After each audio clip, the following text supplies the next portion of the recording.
Hello everyone, आप सबका स्वागत है मेरे चैनल पे राहुल ओझा क्लासेस पर। बच्चों, लास्ट सेशन में अगर आपको याद हो कि मैंने आपको accounting for non profit organisation कराया था, जो कि आपके सीयूटी के पेपर में आना है और आपके 12th में डिलीटेड था। आज इस टॉपिक को हम फर्दर नेक्स्ट सेशन पे जाते हैं। लास्ट सेशन में मैंने आपको बताया था कि accounting for non profit organisation के लिए, यानी financial statement of non profit organisation के लिए मेन इंग्रेडिएंट्स आपके तीन होते हैं। एक आपका इनकम एंड एक्सपेंडिचर अकाउंट होता है, जो कि आपका नॉमिनल अकाउंट होता है। एक रिसीट एंड पेमेंट अकाउंट होता है, जो कि आपका कैश बुक की तरह होता है। और एक बैलेंस शीट होती है। और मैंने आपको बताया था कि इनकम एंड एक्सपेंडिचर अकाउंट को बनाने के लिए चार बेसिक जो आपके इंग्रेडिएंट्स आपको समझने पड़ते हैं, जो मेन कंसेप्ट है वो आपको समझने पड़ते हैं। वो क्या है? Subscription account, expense account, consume during the year और फंड बेस्ड अकाउंटिंग। बच्चों, मेरी आप सबसे एक रिक्वेस्ट है, अगर आप इस सेशन को अच्छे तरीके से समझना चाहते हैं तो लास्ट सेशन का वीडियो जरूर मेरे यूट्यूब चैनल पर जाके जरूर देखिएगा। तो इस कंसेप्ट की बेटर अंडरस्टैंडिंग के लिए आपको बहुत हेल्प करेगा। चलिए, आज हम बेसिकली सबसे पहले बताते हैं इनकम एंड एक्सपेंडिचर अकाउंट के बारे में। इनकम एंड एक्सपेंडिचर अकाउंट एक नॉमिनल अकाउंट होता है। याद होगा मैंने आपको बताया था, income and expenditure account is a nominal account, यानी इसमें रूल लगेगा all the expenses are debited, all the income are credited. ये डेबिट साइड है आपकी, एक्सपेंडिचर साइड, ठीक है जी। और ये आपकी इनकम साइड है, ये होगी क्रेडिट साइड, क्योंकि नॉमिनल अकाउंट है तो all the expenditure are debited, all the income are credited. बच्चों, इसको बनाने के लिए मैंने लास्ट सेशन में आपको बताया था कि आपको चार कंसेप्ट बहुत अच्छे से आने चाहिए अगर आपको एनपीओ की अकाउंटिंग सीखना है। एक सब्सक्रिप्शन अकाउंट, एक कंज्यूम ड्यूरिंग द ईयर, एक फंड बेस्ड अकाउंटिंग और एक आपका एक्सपेंस अकाउंट। अगर ये चार कंसेप्ट में आप महारत हासिल कर लेते हो तो accounting for non profit organisation या फाइनेंशियल स्टेटमेंट ऑफ एनपीओ आपको बहुत आसानी से समझ आएगी। बच्चों, इनकम एक्सपेंडिचर अकाउंट में जनरली देखो, ये एक्सपेंस साइड है, ठीक है जी, और इसमें सिर्फ रेवेन्यू नेचर की एंट्रीज आती हैं। इस बात को हमेशा याद रखिएगा, it is just similar to P and L account. बस सिर्फ फर्क ये है कि सोल प्रोवाइडर के पी&एल अकाउंट से आपको प्रॉफिट और लॉस निकलता है, क्योंकि ये नॉन प्रॉफिट ऑर्गेनाइजेशन का है तो इसमें आपको सरप्लस और डेफिसिट बचेगा। बच्चों, इसके अंदर सबसे इंपॉर्टेंट बात क्या है? एक्सपेंडिचर के अंदर हम यहाँ जनरली क्या लेते हैं? To depreciation on fix asset. अब ये तो बड़ा आसान होता है निकालना, डेप्रिसिएशन ऑन मशीनरी। चलिए, मशीनरी गिवन होती है, परसेंटेज गिवन होगी, या फिर स्टेट लाइन के आपको फैक्ट्स गिवन होंगे, ओरिजिनल कॉस्ट गिवन होगी, एस्टिमेटेड लाइफ गिवन होगी, तो आप डेप्रिसिएशन निकालोगे। बट जैसे एनपीओ, एक डिस्पेंसरी की बात करते हैं जो लोगों का इलाज करती है, ये भी एक एनपीओ नॉन प्रॉफिट ऑर्गेनाइजेशन है। अब इसके लिए जो मेडिसिन होगा वो असेट होगा, पर मेडिसिन पे डेप्रिसिएशन नहीं लग सकता, वो एक कंज्यूमेबल आइटम है और ये अक्रूवल बेसिस कंसेप्ट पे बनता है। तो अक्रूवल बेसिस कंसेप्ट के हिसाब से हमारे को करंट ईयर में जितनी मेडिसिन एक डिस्पेंसरी के लिए यूज होगी वो उसका कंज्यूम ड्यूरिंग द ईयर होगा और वही डेप्रिसिएशन बनेगा, क्योंकि ये अक्रूवल बेसिस ऑफ अकाउंटिंग पे बनता है बच्चों। तो इसमें करंट ईयर की ही ट्रांजेक्शन जाती है। अब करंट ईयर की ट्रांजेक्शन में अगर हम डेप्रिसिएशन, जैसे फिक्स्ड एसेट की लाइफ 10 साल है तो हम एक करंट ईयर का डेप्रिसिएशन ले लेते हैं जो करंट ईयर को बिलोंग करता है। वैसे ही अब जैसे एनपीओ में डिस्पेंसरी के अगर हम एनपीओ बना रहे हैं तो उसमें हमें कंज्यूम ड्यूरिंग द ईयर चाहिए। अब कंज्यूम ड्यूरिंग द ईयर चाहिए मेडिसिन का, तो मेडिसिन का कंज्यूम ड्यूरिंग द ईयर निकालना अपने आप में एक कंसेप्ट है, यानी कंज्यूमेबल आइटम्स के ऊपर जो डेप्रिसिएशन होता है उसे हम कंज्यूम ड्यूरिंग द ईयर बोलते हैं। ये एक तरह का करंट ईयर का एक्सपेंस है, अक्रूवल बेसिस पे करंट ईयर का एक्सपेंस है, तो इनकम एंड एक्सपेंडिचर अकाउंट में जरूर जाएगा, एक्सपेंसेस से डेबिट में जाएगा। तो it's like a depreciation on consumable item, क्योंकि कुछ ऐसे असेट्स होते हैं जो फिक्स असेट नहीं होते, जो कंज्यूम होते हैं, तो उनके डेप्रिसिएशन को हम कंज्यूम ड्यूरिंग द ईयर बोलते हैं। तो basically consume during the year income and expenditure की डेबिट साइड में जाएगा, बट इसको कैलकुलेट करना अपने आप में ही एक बहुत इंपॉर्टेंट चीज है जो आप वर्किंग नोट्स में करा करोगे। अब उसकी कैलकुलेशंस कैसे होंगी वो मैं बताऊंगा, ठीक है जी। इसको समझने के लिए बच्चों हमें डेप्थ में जाना पड़ेगा इस कंसेप्ट के। मैं आपको बड़ा डिटेल में कराऊंगा ताकि आपको कोई दिक्कत ना आए और सारे केसेस कोशिश करूंगा कि आपको समझ आ जाए। इन केस अगर आपको कोई चीज रह जाए जो आपको समझ ना आए या डाउट हो तो प्लीज कमेंट सेक्शन में जरूर मेंशन कीजिएगा, मैं कोशिश करूंगा कि उसमें आपके डाउट्स को सॉल्व कर सकूं। देखो जी, हमारे को क्या गिवन हो सकता है? Opening stock of medicine question में गिवन होगा, ठीक है जी। यहाँ पे हम कंज्यूमेबल आइटम में मेडिसिन को यूज कर रहे हैं, ठीक है, plus purchase of medicine during the year minus closing stock of medicine at the end of the year. क्योंकि हम अक्रूवल बेसिस पे बनता है तो एक ईयर यूज करते हैं हम, जनरली 1 अप्रैल से शुरू होता है और 31 मार्च को खत्म होता है। तो इससे हमारा क्या निकलता है बच्चों? Consume during the year. कि भैया आपके पास 10,000 रुपए की मेडिसिन पड़ी थी, ठीक है जी, आपने 20,000 की और परचेज कर ली, साल के एंड में 5,000 की आपके पास अभी भी पड़ी है, तो ओपनिंग स्टॉक प्लस परचेज इतना टोटल ड्यूरिंग द ईयर हमारे पास माल पड़ा था, बट हमने खरीदा या पड़ा था, 5,000 लास्ट के ईयर एंड पे भी पड़ा है, तो बाकी सारा क्या हो गया, कंज्यूम हो गया, और वो आपका कितना हो गया 25,000, और ये आपका इनकम एंड एक्सपेंडिचर अकाउंट की डेबिट साइड में चला जाएगा to consume during the year 25,000। ये एक तरह का डेप्रिसिएशन ही हो गया, एक्सपेंस हो गया, इसलिए इनकम एंड एक्सपेंडिचर अकाउंट के डेबिट साइड में आ जाएगा। पर बच्चों पेपर में ये सारी फैक्ट्स गिवन होने चाहिए, opening stock of medicine, purchase of medicine. Point to be noted, purchase of medicine given होना बहुत जरूरी है। Payment made to creditors for medicine is not purchase of medicine. कई बार हमें क्या गिवन होता है, payment made to creditor of medicine, कि हमने मेडिसिन एक एनपीओ ने ली है और उसकी पेमेंट अभी करनी है, या रिसिप्ट एंड पेमेंट में हमें पेमेंट गिवन है, ना कि परचेज गिवन है। तो अगर परचेज गिवन ना हो क्वेश्चन में डायरेक्टली, तब आपका क्वेश्चन मुश्किल हो जाता है और आप लोगों को दिक्कत आती है निकालने में। अब मैं इसी को समझाऊंगा कि इस परचेज ऑफ मेडिसिन को कैसे निकाल सकते हैं। परचेज ऑफ मेडिसिन बच्चों दो पार्ट्स में डिवाइड हो जाती है, ठीक है जी। अगर क्वेश्चन में कुछ भी मेंशन नहीं है, सिर्फ रिसीप्ट एंड पेमेंट में मेडिसिन परचेज गिवन है या मेडिसिन गिवन है, तो आप उसे परचेज मानोगे। पर अगर आपको ओपनिंग क्रेडिटर गिवन है, क्लोजिंग क्रेडिटर गिवन है, या कुछ ऐसी इंफॉर्मेशन गिवन है जो पेमेंट ऑफ क्रेडिटर से लिंक है रादर देन परचेज से, तो आपको फिर ये डायरेक्ट फॉर्मूला नहीं लगाना। फिर आपको क्या करना है, परचेज ऑफ मेडिसिन निकालनी है। परचेज ऑफ मेडिसिन के दो पार्ट्स होते हैं बच्चों, एक कैश परचेजेस, ठीक है जी, और एक क्रेडिट परचेजेस। कैश परचेजेस आपको कहाँ गिवन होगी बच्चों, हमेशा रिसीट एंड पेमेंट में गिवन होगी कि इस साल ड्यूरिंग द ईयर अगर कैश परचेज करिए तो। बट क्रेडिट परचेजेस आपको क्या होगी, नहीं गिवन होगी। उसके लिए आपको क्या गिवन होगा, पेमेंट मेड टू क्रेडिटर्स। याद रखना, अगर payment made to creditors of medicine given होगा तो आपको क्रेडिटर अकाउंट बनाना है। I repeat this is very important point, कि क्या फैक्ट गिवन है उसके बेस पे चलेगा। मैंने कंज्यूम ड्यूरिंग द ईयर का मतलब तो समझा दिया कि वो डेप्रिसिएशन है, और वो अगर डायरेक्टली चीजें गिवन है तो सीधा ऐसे निकल जाएगा।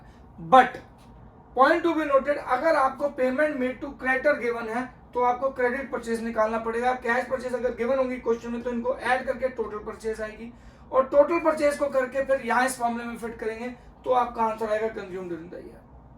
अब क्रेडिटर अकाउंट हम बनाते हैं बच्चों, 11th से आप पढ़ते आ रहे हो, creditor account is not a big issue, but फिर भी मैं कोशिश करूंगा कि आपको क्रेडिटर अकाउंट को आपको ढंग से समझा पाऊँ। और जो सबसे पहली बात, क्रेडिटर अकाउंट हमारी लायबिलिटी होती है।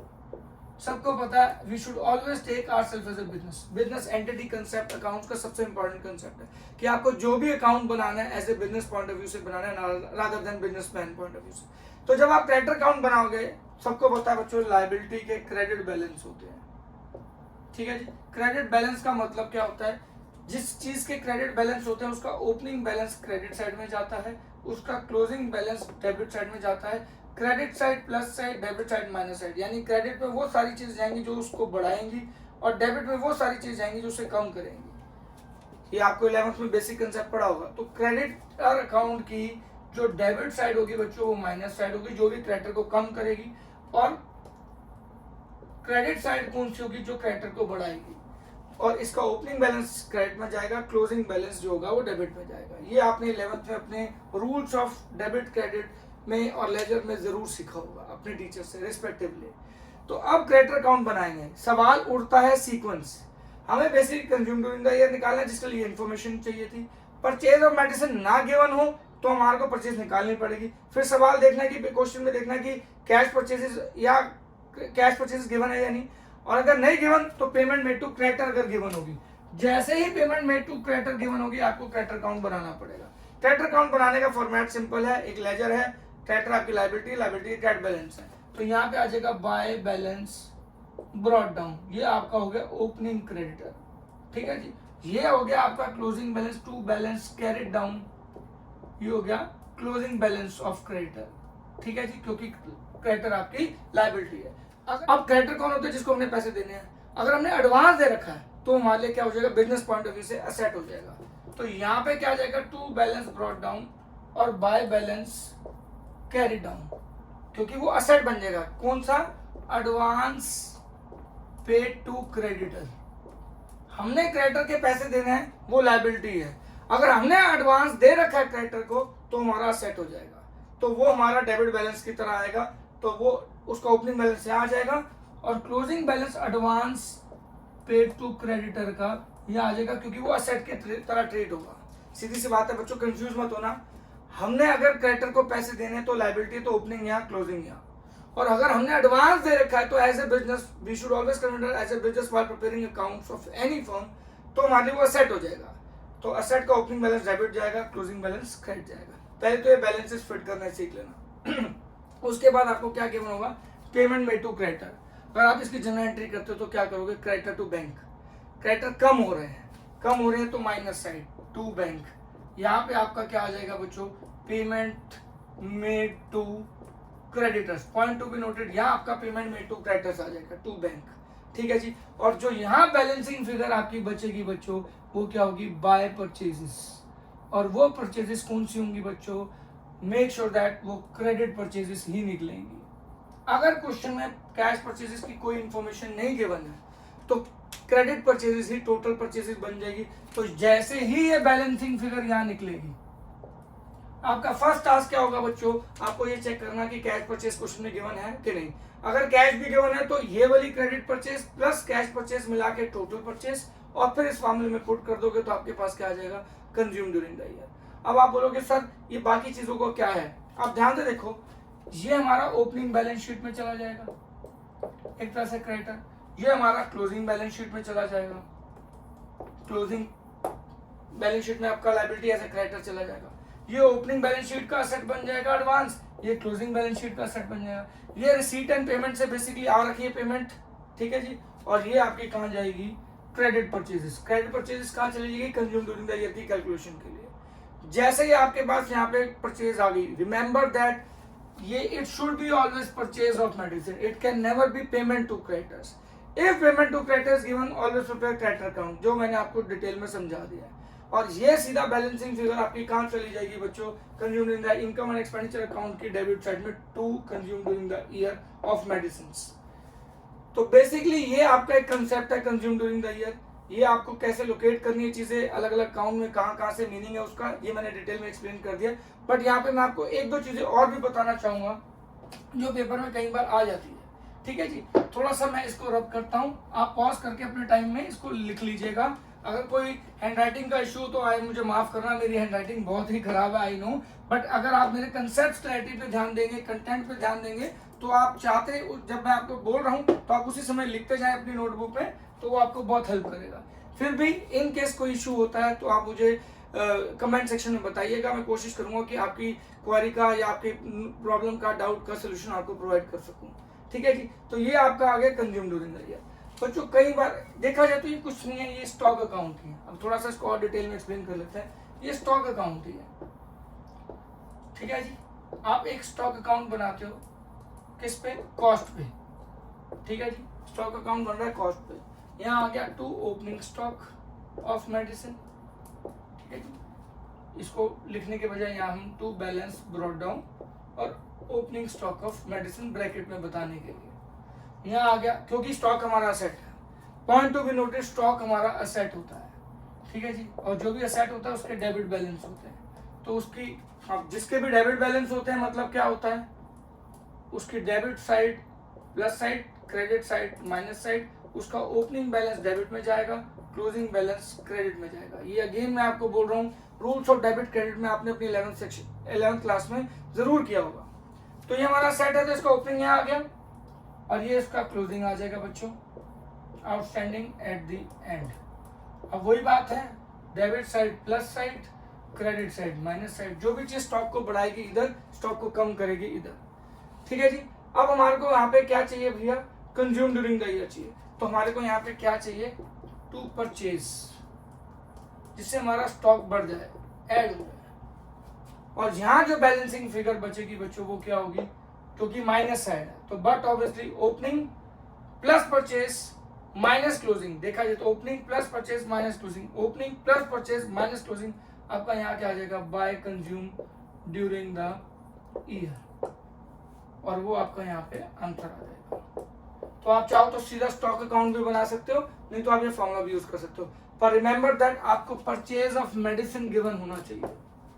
Point to be noted should be purchase of medicine rather than payment made to creditor, and if payment made to creditor is given तो उसके लिए आप creditor अकाउंट बनाओगे, और वो मैंने आपको सिखा दिया है। इसमें एक और पॉइंट आ जाता है कई बार बच्चों, सेल्स भी गिवन होती है। तो सेल्स की दो वैल्यू गिवन होगी, एक सेलिंग प्राइस, एक बुक वैल्यू। तो अगर ऐसा कभी आ जाए आपको निकालना कंज्यूम ड्यूरिंग द ईयर, तो आप क्या करोगे कि कंज्यूम ड्यूरिंग द ईयर किसके इक्वल होगा, opening stock plus purchase minus sales and book value. I repeat, sales की जो भी बुक वैल्यू होगी वो माइनस कर देना, minus closing stock equal to consume during the year. और ये बार बार बोल रहा हूँ, कंज्यूम ड्यूरिंग द ईयर कहाँ जाता है, इनकम एंड एक्सपेंडिचर अकाउंट आप बनाओगे, ठीक है जी। उसकी एक्सपेंडिचर साइड में यहाँ पे आ जाएगा to consume during the year of consumable item, जो मेडिसिन भी हो सकती है और कोई और भी चीज स्टेशनरी भी हो सकती है, डिपेंडिंग अपॉन कौन सी ऑर्गेनाइजेशन है वो, और वो यहाँ पे आ जाएगा। तो ये एक वन ऑफ द इंग्रेडिएंट है नॉन प्रॉफिट ऑर्गेनाइजेशन की इनकम एक्सपेंडिचर को पूरा करने के लिए। ऐसे ही सब्सक्रिप्शन अकाउंट है, ऐसे ही एक्सपेंस अकाउंट है, और ऐसे ही आपकी फंड बेस्ड अकाउंटिंग है, जो मैं नेक्स्ट सेशन बहुत जल्दी अगेन लेके आऊंगा, जो मैंने आपसे वादा किया था।